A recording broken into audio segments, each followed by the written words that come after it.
في صراع مع فريق الجيش الملك 1-0 للجيش. وانطلقت المباراة هنا بمدينة بركان، انطلقت التنافسية. نعود للمعطيات الخاصة بهذه الجولة رقم 19. دفاع الحسن الجديد يمنى بهزيمة من فريق الجيش الملكي. أحمد حمودان يصنع الفارق ب3 نقاط هامة. الرجل خط الأمامي، ولاحظوا هنا الانطلاقات، ولاحظوا هنا المحاولات التي تأتي من جانب الوداد خاصة من الجهة اليمنى. العملود يستلم، تلعب في الجهة اليمنى، البحث عن نجم يحاول يمر بطريقته المعتادة، وفي آخر المطاف صوب التماس. جنسية ممتازة داخل منطقة الجزاء.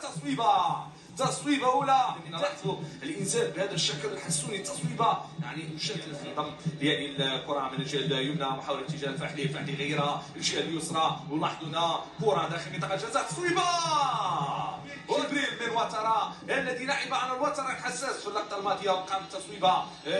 لم تمر هذه كرة من جديد. نظرية لبركاني، تصويبة والحارس في المكان المناسب. لدي ايضا تقدير جيد للتعامل مع بعض الكرات. كره من جديد على مستوى الخط الامامي، تصويبه من جديد ممتازه. صح كتصويبه الشيء انه لعبها كره من الجهه اليسرى. محاوله يمكن يطرح هذه الكره داخل منطقه الجزاء، ما خرجت فرصه.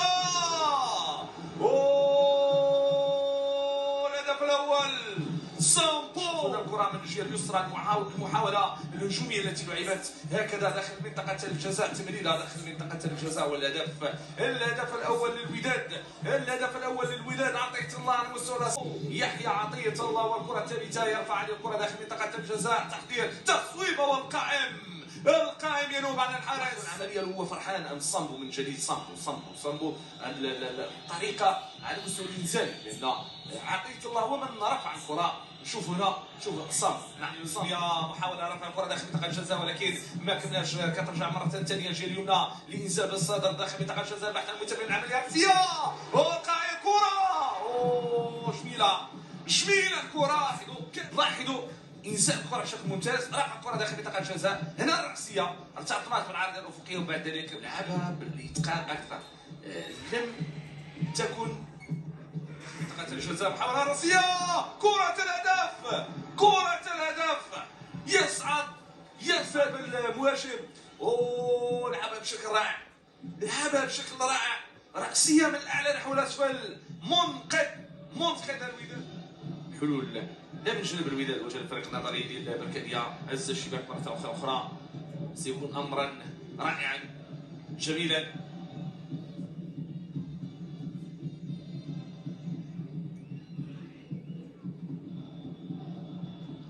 كرة أمامية ممتازة، راسية. هدف لصالح فريق النظرية ديال بركانية، والموقع سخي البحري ومن غير وضع الكرة في المرمى. لاحظوا اعتقاء بشكل ممتاز، ووضع الكرة في الجهة اليمنى الحارس أحمد رضا التكناوتي. في خط الوسط رجعت البركانية مرة الانطلاقة بشكل ممتاز. فرصة تصويبة قائم. لا مباراة. القائم ينوب عن الحارس، ولكن قبل أن تقدم كواليس أكبر وأيضا فرصة أكبر. الأسماء الودادية اللي لعبت في سوق فريق اولمبيك اسفي. انطلقت في هذه اللحظات مشاهدينا الجوله فحلي يحافظ على الكره ديالو، يحاول يمر امام مجموعه من اللاعبين. فحلي يحافظ على الكره ديالو داخل منطقه الجزاء، تمريره ولكن مباشره من شيخ وترى. تحضير تعيير صوب الشرق البحري اللي كان بامكانه يستفيد من الكره. رائعه تمريره لعبت بالشكل الصحيح، لكنها لم تستلم، لم يتم الاستفاده منها. نعم صوره وهي تساري فريق الوداد الرياضي. ايضا جماهير فريق النظريه ديال بركانية في الجانب مباشره الى خارج خط خلفي الملعب.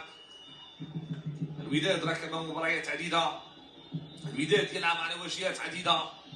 الوداد الذي تمكن من تحقيق 3 نقاط على فيتا كلوب من جمهوريه الكونغو.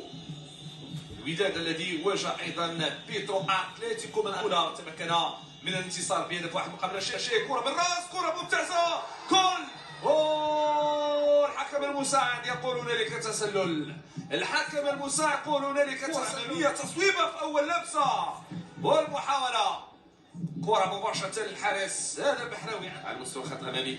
تمريره فرصه ممتازه وداديه داخل منطقه الجزاء. محاوله امكانيه ديال تجي كره تصويبه. هدف للوداد عن طريق البني يضع الكره في المرمى بطريقه جميله. نحضر الطريقه اللي جات من خلال الكره، هذه كره في المكان الفارغ تماما في دار الدافعين، في دار المدافعين. ما زاد ما نقص الكره ديالو بونو تحاول ان تصدح بصوتها. نعم موجوده اليوم. هي نفسه صوب بالرجل اليمنى ولكن مباشره الى خارج الخط الخلفي الملعب. برافو الكره داخل منطقه الجزاء. كره ممتازه والحكم يقول ليس هنالك اي شيء. الفحفحلي فعل كل شيء. قام